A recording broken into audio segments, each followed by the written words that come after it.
कहानी की शुरुआत में बताया जाता है कि चेस्टर्स मिल नाम का एक शहर पहले आम शहरों की तरह ही था, लेकिन फिर वहाँ कुछ ऐसी भयानक डरावनी घटनाएं घटने लगी जिससे पूरा का पूरा शहर नर्क से भी बदतर बन गया। लेकिन आखिर वहाँ ऐसी कौन सी खतरनाक घटनाएं होने लगी, चलिए जानते हैं। तो कहानी की शुरुआत होती है बार्बी नाम के एक लड़के को दिखाते हुए जो एक डेड बॉडी को जंगल में दफना रहा था। बार्बी वहाँ का लोकल निवासी नहीं था और बार्बी के माथे पर लगी चोट को देखकर लग रहा था कि मरने वाले बंदे के साथ उसकी काफी ज्यादा लड़ाई हुई होगी। उस आदमी को दफनाने के बाद बार्बी अपनी कार में शहर से बाहर निकलने लगता है, लेकिन तभी उसका सामना शेरिफ नाम के एक पुलिस ऑफिसर की कार से होता है। उसे देखकर वो थोड़ा डर जाता है, जिससे उसका ध्यान ड्राइविंग से हट जाता है, लेकिन किसी तरह वो पुलिस से बच निकलता है। पर तभी कुछ गायें सड़क के बीचों बीच खड़ी थी। उनको बचाने के लिए बार्बी अपनी कार को एकदम से मोड़ देता है, जिससे वो गायों से भरे एक खेत में पहुंच जाता है। इससे उसे थोड़ी चोट लग गई थी। कुछ सेकंड्स बाद वहाँ पर जमीन अर्थक्वेक की वजह से जोर जोर से हिलने लगती है कि अचानक आसमान से एक चीज बार्बी के सामने आकर नीचे गिरती है और सब कुछ शांत हो जाता है। बार्बी देखता है कि एक गाय आसमान से गिरने वाली उस चीज से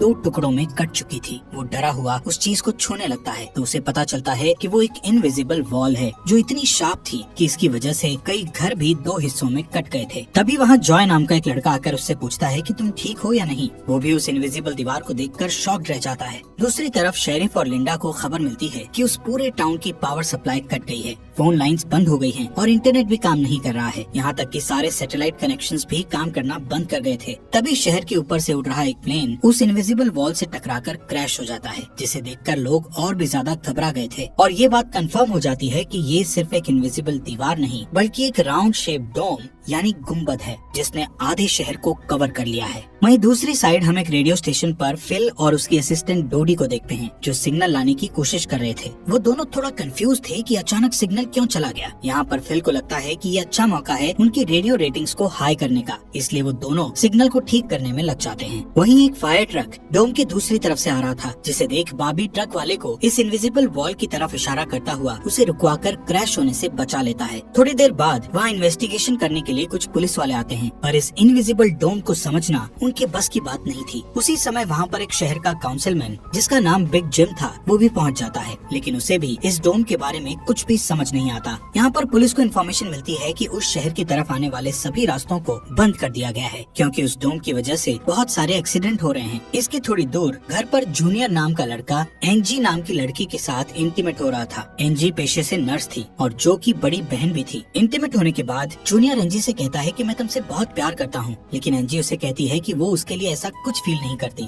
इससे जूनियर का दिल टूट जाता है और उन दोनों में बहस होने लगती है। यहाँ पर उनकी बहस इतनी बढ़ जाती है कि एंजी उसे थप्पड़ मारकर वहाँ से चली जाती है। इसके बाद हम 3 लोगों की फैमिली को देखते हैं, जिसमें मदर कैरोलीन, एलिस और उन दोनों की बेटी नोरी उसी टाउन की तरफ जा रही थी। उन्हें इस बात की खबर नहीं थी कि डोम ने उस टाउन को कवर किया हुआ है। दूसरी तरफ हम जूलिया नाम की एक इन्वेस्टिगेटिव रिपोर्टर को देखते हैं जिसका चेस्टर्स मिल शहर में बहुत नाम था। एक दिन एक औरत उसे एक सीक्रेट खबर देने के लिए कॉल करती है। वो औरत उसे बताती है कि उसने उस वीक चेस्टर्स मिल में प्रोपेन से भरे 6 ट्रक को जाते हुए देखा है और उसके हिसाब से इतनी बड़ी क्वांटिटी में प्रोपेन जैसे फ्यूल का शहर में आना किसी खतरनाक प्लान का हिस्सा हो सकता है। जूलिया उस औरत को इस बारे में इन्वेस्टिगेशन करने का वादा करती है, पर वो अपने काम में ज्यादा बिजी होने के कारण उस पर ध्यान नहीं दे पाती। वहीं बिग जिम रेडियो स्टेशन जाकर इमरजेंसी की अनाउंसमेंट करता है। कैरोलीन जो एलिस और नॉरी के साथ शहर में आ रही थी ये अनाउंसमेंट सुन लेती है, पर उन्हें लगता है कि ये किसी तरह का एडवर्टाइजमेंट है, इसलिए वो इस अनाउंसमेंट पर ध्यान नहीं देती और उनकी कार डोम से टकराते टकराते बचती है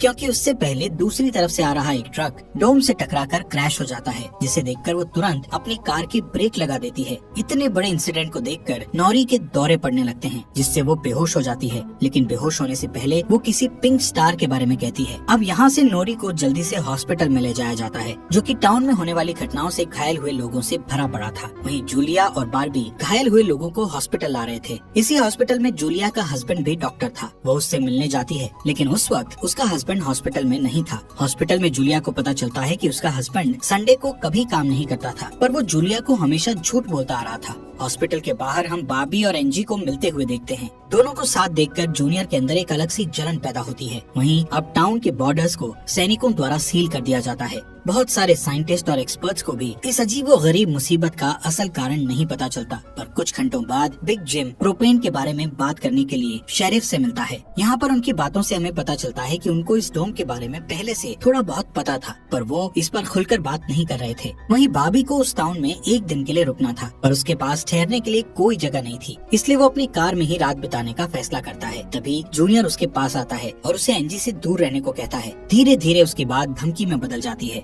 भाभी हैरान होता है कि आखिर उसकी गलती क्या है। इसी बीच वहाँ जूलिया आ जाती है, जिससे वो झगड़ना बंद कर देते हैं। यहाँ से सीन शिफ्ट होता है और हम देखते हैं कि टाउन के ऐसे हालात से लापरवाह होकर एक जगह कुछ टीनेजर्स पार्टी कर रहे थे। इनमें जॉय भी था। जॉय एक लड़के से वहाँ के हालात पर बात करने लगता है, लेकिन अचानक जॉय को दौरा पड़ने लगता है और वो पिंक स्टार के बारे में बोलने लगता है, जैसे कि पहले नॉरी ने बोला था। वहीं जॉय की बहन एंजी घर पर अकेली होती है। तभी अचानक उसके घर में जूनियर घुसकर उसको किडनैप करके अपने फादर के टूटे फूटे शेल्टर में ले जाता है। यहाँ पर वो उसे बताता है कि मुझे पता है शहर को कवर किए इस डोम के बारे में। यहाँ पर एंजी को उससे ये भी पता चलता है कि बिग जिम ही जूनियर का फादर है। जूनियर एंजी को ये भी बताता है कि उसके फादर अपनी फैमिली की सुरक्षा को लेकर हमेशा चिंतित रहते थे, इसलिए उन्होंने फैमिली के लिए ये शेल्टर बनाया था। वहीं दूसरी साइड जूलिया बाबी को अपने घर में ठहरने के लिए लाती है। तभी अचानक बाबी की नजर उसके हस्बैंड की फोटो पर पड़ती है और उसे रियलाइज होता है कि ये वही आदमी है जिसे उसने सुबह मारा था। दूसरी तरफ लिंडा और शेरिफ सभी व्हीकल्स पर नजर रख रहे थे ताकि कोई भी गलती से इस डोम से न टकरा जाए। तभी अचानक शेरिफ को अटैक आ जाता है और वो वहीं पर मर जाता है। अब यहाँ से हमें सुबह की घटना फ्लैशबैक में दिखाई जाती है, जहाँ बाबी टाउन में जूलिया के हस्बैंड जो डॉक्टर थे उनसे मिलने आया था। वो उनसे कुछ पेमेंट की बात करता है, पर डॉक्टर उसे पेमेंट देने से इनकार कर देता है, जिस वजह से उन दोनों में झगड़ा हो जाता है और एक्सीडेंटली बाबी उसे गोली मार देता है। बाबी जानता था कि भले ही उसने उसे गलती से मारा है, पर उसे इसकी सजा मिलेगी और इससे बचने के लिए उसने उसकी बॉडी को जंगल में दफना दिया। वहीं प्रेजेंट में सुबह उठकर बारबी देखता है कि उसके गले की चेन गायब है, तो वो जूलिया से इसके बारे में पूछता है। जूलिया उससे कहती है कि वो उसकी चेन को ढूंढकर उसे दे देगी, पर तभी बाबी को याद आता है कि वो चेन उस केबिन में ही गिर गया था जहाँ उसने उसके पति को मारा था। उधर जॉय अपने फ्रेंड बेन के साथ था, जिसने पिछली रात सीजर के वक्त उसकी मदद की थी। बेन जॉय से पिंक स्टार के बारे में पूछता है, जो उसने रात को दौरा पड़ते वक्त कहा था, लेकिन जॉय को उसके बारे में कुछ भी याद नहीं आ रहा था। वहीं रेडियो स्टेशन में डोडी एक स्पेशल डिवाइस की मदद से डोम के बाहर वाले लोगों से कांटेक्ट करने में सक्सेसफुल हो जाती है। वो सोल्जर्स को आपस में बात करते हुए सुन सकती थी, पर वो उनसे कुछ नहीं कहती। वहाँ सोल्जर्स भी कंफ्यूज थे कि आखिर ये इनविजिबल वॉल क्या है। दूसरी तरफ बिग जिम रेस्टोरेंट में बैठा ब्रेकफास्ट कर रहा होता है कि लिंडा वहाँ आकर उसे शेरिफ के मरने की खबर सुनाती है, जिससे वो लोग तुरंत बंकर में डेड बॉडीज को दफनाने वाले के पास जाते हैं, जिसका नाम लेस्टर था। उधर एंजी शेल्टर में किसी को मदद के लिए बुलाने की पूरी कोशिश करती है, पर वो कामयाब नहीं होती। तभी जॉय वहाँ आता है और उसे चेन के जरिए बेड से बांध देता है। वहीं बिग जिम लेस्टर को अपने साथ लेकर आता है, जो कि शेरिफ का ही दोस्त था। शेरिफ की मौत से वो बहुत दुखी और परेशान हो जाता है। जब लिंडा उनके आसपास नहीं होती, तब वो और बिग जिम पिछले महीने होने वाले प्रोपेन के इंपोर्ट के बारे में बात करते हैं कि प्रोपेन के इंपोर्ट में उन तीनों का ही हाथ था और उन्होंने टाउन वालों से ये बात छुपाई थी। शेरिफ की मौत से ये कंफर्म हो गया था कि वो उनकी इन्वॉल्वमेंट के बारे में किसी को कुछ नहीं बता पाएगा, जो कि उनके लिए अच्छी खबर भी थी। उसी दिन बाद में लिंडा पुलिस स्टेशन आती है तो देखती है कि बिग जिम शेरिफ के ऑफिस में कुछ ढूंढ रहा है। लिंडा की पूछने पर जिम उसे कहता है कि वो वहाँ शेरिफ की वसीयत के पेपर्स ढूंढ रहा है, लेकिन असल में वो वहाँ प्रोपेन के इंपोर्ट से जुड़े पेपर्स को ढूंढने आया था, जो उसे और लेस्टर को परेशानी में डाल सकते थे। वो तुरंत बाहर आकर शेरिफ को बताता है कि मुझे लगता है वो पेपर शेरिफ के घर में होंगे, जिन्हें लाने के लिए वो लेस्टर को तुरंत उसके घर भेजता है। इसी बीच जूलिया जल्दी से रेडियो स्टेशन पर डोडी के पास जाती है, जहाँ वो देखती है कि वो लोग डिवाइस के जरिए डोम के बाहर खड़े सैनिकों की बातचीत सुन सकते हैं। उनकी बात सुनने पर जूलिया को पता चलता है कि वो लोग जमीन खोदकर डोम को बाहर निकालने की कोशिश कर रहे हैं, पर वो इस काम में कामयाब नहीं हो पा रहे हैं। इसके बाद जूलिया रेडियो के जरिए पूरे टाउन में डोम वाली खबर को फैला देती है, जिससे लोगों में डर पैदा हो जाता है और लोग घबरा जाते हैं। वहीं जॉय और बेन बॉर्डर के पास साइंटिस्ट को अपना काम करते हुए देखते हैं। साइंटिस्ट ये देखते हैं कि डोम के ऊपर पानी का क्या असर होता है, पर उन्हें ज्यादा कुछ समझ नहीं आ रहा था, जिससे वो किसी नतीजे पर नहीं पहुंच पाते। वहीं जॉय देखता है कि ये डोम एक छलनी की तरह है। वो बेन से बताता है कि इस डोम में से बिल्कुल मामूली सा पानी आर पार जा सकता है। दूसरी ओर बारबी अपनी चेन ढूंढने जूलिया के हस्बैंड डॉक्टर के केबिन में जाता है। वहाँ उसे उसका चेन मिल जाता है, पर तभी जूनियर वहाँ आकर उसे देख लेता है। जूनियर उससे पूछता है कि क्या तुम एंजी के साथ सोए थे। यहाँ पर बारबी को लगता है कि शायद उसने उसे चेन ढूंढते हुए देख लिया है और इसीलिए वो जूनियर को ऐसे ही वहाँ से जाने नहीं दे सकता था, इसलिए वो जूनियर को बहुत बुरी तरह से पीटने लगता है। वहीं हम देखते हैं कि लेस्टर शेरिफ के घर पहुंचकर प्रोपेन इंपोर्ट के पेपर्स को ढूंढने लगता है। कुछ टाइम बाद उसे वो पेपर्स ड्रॉवर में मिल जाते हैं, तभी वो उन्हें जला देता है। जब वो वहाँ से जाने लगता है तो उसका पैर लगने से पेपर्स की आग घर के पर्दों पर लग जाती है, जिससे आग की लपटें पूरे घर में फैल जाती हैं और पूरा घर जलने लगता है, जिसे देखकर जल्दी ही बहुत सारे लोग जमा हो जाते हैं और आग बुझाने की कोशिश करते हैं, पर फायर ट्रक के बिना आग बुझाना नामुमकिन था। अगर वो लोग घर को जलने देते तो डोम के अंदर का टेम्परेचर बहुत बढ़ जाता, जिससे लोगों की जानें भी जा सकती थी। इसलिए सब मिलकर आग बुझाने में लग जाते हैं। बॉबी लोगों को आग बुझाने में लीड करता है। तभी लिंडा को घर के अंदर से लेस्टर की चीखने की आवाजें सुनाई देती है। वो अंदर जाकर उसे घसीटकर बाहर निकाल लाती है और इलाज के लिए डॉक्टर के पास भेज देती है। यहाँ पर लोगों को आग बुझाने में 1 घंटे के बाद भी कामयाबी नहीं मिलती, उल्टा आग और भड़क जाती है। आखिर में जिम लोडर लेकर आता है और घर को गिरा देता है। तब कहीं जाकर आग शांत होती है। इसके बाद सारे थके हुए लोग इकट्ठा होते हैं। उनमें से पॉल नाम का एक पुलिस वाला फ्रस्ट्रेट होकर कहता है कि हम सभी लोग इस डोम से कभी भी बाहर नहीं निकल पाएंगे, क्योंकि ये डोम आग से जो धुआं निकला है उसे बाहर नहीं निकलने दे रहा। वो कहता है कि हम सभी इस डोम के अंदर ही मरने वाले हैं। इतना कहता हुआ वो हवा में गोली चला देता है, जो कि डोम से टकराकर एक दूसरे पुलिस वाले को लग जाती है और वो तुरंत मर जाता है। यहाँ पर पॉल को अरेस्ट कर लिया जाता है। अंधेरा होने पर जॉय और उसके दोस्त स्केटिंग के लिए जाते हैं। तभी वहाँ पर नोरी जॉय के पास आकर उसे कहती है कि उसे अपना फोन चार्ज करना है। जॉय उसे अपने घर ले जाता है, क्योंकि उसके घर में जनरेटर था, जो कि उस टाउन के गिने चुने घरों में ही था। उधर लिंडा पॉल को जेल लेकर आती है। वहाँ कुछ लोग पुलिस स्टेशन के बाहर प्रोटेस्ट कर रहे थे। असल में वो लोग पुलिस के घटिया सिस्टम का विरोध कर रहे थे। जिम उन सबको ये कहकर शांत करता है कि जरूरत पड़ने पर उन सबकी मदद की जाएगी। लॉकअप में बंद होने के बाद पॉल को हार्ट अटैक आ जाता है, जिससे लिंडा उसकी मदद के लिए दौड़कर अंदर जाती है। लेकिन तभी उसे पता चलता है कि पॉल सिर्फ अटैक आने की एक्टिंग कर रहा था। इसी मौके का फायदा उठाकर पॉल उसे धकेलकर उसे लॉकअप में बंद करके वहाँ से भाग जाता है। इधर बंकर में जूनियर फिर से एनजी के पास जाता है।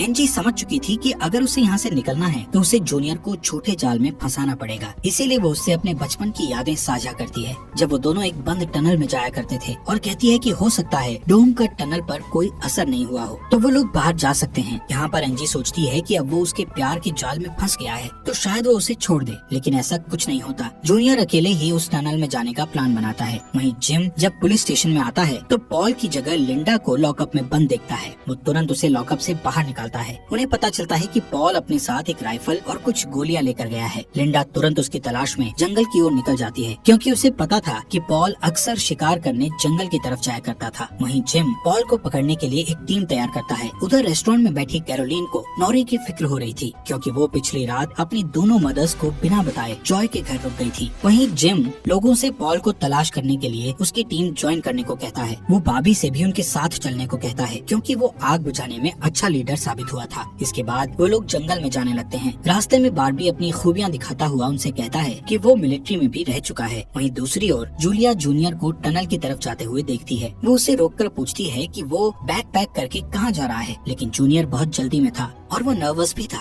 वो कहता है कि मैं बस यहीं पास में अपने दोस्त से मिलने जा रहा हूँ। इससे जूलिया का शक उस पर और भी बढ़ जाता है और वो उसका पीछा करती हुई टनल तक पहुँच जाती है। उधर जॉय के घर पर जॉय और नॉरी साथ में नाश्ता कर रहे थे। जॉय पहले कभी किसी लड़की के साथ अकेला नहीं रहा था, इसलिए थोड़ा नर्वस फील कर रहा था, जबकि नॉरी कॉन्फिडेंट थी और बातचीत में भी हाजिर जवाब थी। तभी बेन और 2 लड़कियों को अपने साथ लेकर उसके घर आ जाता है, जिन्हें फोन चार्ज करना था। उन्हें इम्प्रेस करने के लिए बेन को जनरेटर यूज करना था, जिसके लिए जॉय बेन को थोड़ी बेदिली से इजाजत दे देता है, क्योंकि उस टाउन में जनरेटर एक बहुत काम की चीज थी और इस तरह उसका मिसयूज करना उसे सही नहीं लग रहा था। उधर जंगल में हम देखते हैं कि सर्च टीम पॉल को ढूंढ लेती है, पर उसी टाइम पॉल एक लड़के की टांग में गोली मार देता है। दूसरा लड़का भी उसे संभालने के लिए वहीं रुक जाता है, जबकि जिम और बार्बी पॉल के पीछे भागते हैं। दूसरी तरफ जूनियर टनल के आखिरी सिरे पर पहुंच जाता है, जहां पहुंचकर उसे पता चलता है कि डोम ने टनल को भी कवर किया हुआ है। वो दीवार के बिल्कुल करीब पहुंच जाते हैं, जिससे उसकी टॉर्च जलने लगती है। तभी जूलिया वहां आकर उसे वार्न करती है। जूलिया को देखकर जूनियर को बहुत गुस्सा आता है, क्योंकि वो उसका पीछा कर रही थी। इस बात से जूनियर पागलों की तरह उस इनविजिबल वॉल को मुक्के मारने लगता है, जिससे जूलिया उसे रोकती है। फिर दोनों बैठकर बात करने लगते हैं। जूलिया उसे बताती है कि अपने पास्ट में की गई एक गलती की वजह से वो जर्नलिस्ट की इस बेकार सी जॉब में फंस गई है। उधर जॉय का घर लोगों से भर जाता है, जो अपनी अपनी जरूरत के लिए उसके जनरेटर को यूज करने के लिए आए थे। एक बदमाश लड़का लोगों से जनरेटर यूज करने के बदले में पैसे वसूलने की कोशिश करता है, जो कि उसका था ही नहीं, लेकिन उसके खिलाफ बोलने की किसी में हिम्मत नहीं थी। ये देखकर नॉरी सब कुछ हैंडल करने के लिए आगे बढ़ती है, पर मामला और भी ज्यादा गर्म हो जाता है। लेकिन इससे पहले कि कुछ गलत होता, तभी लाइट ही चली जाती है। नॉरी इस बात से बहुत खुश होती है कि जॉय ने उस बहस में उसका साथ दिया। वहीं जंगल में बॉबी और जिम पॉल तक पहुंच जाते हैं, पर पॉल ने अपनी राइफल निकाल रखी थी, जिससे वो जिम को मारने ही वाला था कि तभी पीछे से लिंडा आकर उसे शूट कर देती है। दूसरी साइड कैरोलीन जॉय के घर जाकर अपनी बेटी बेटी नोरी से मिलती है। वो नोरी से कहती है कि उसे थोड़ा जिम्मेदार बनना चाहिए। उसकी डांट सुनकर जॉय और नोरी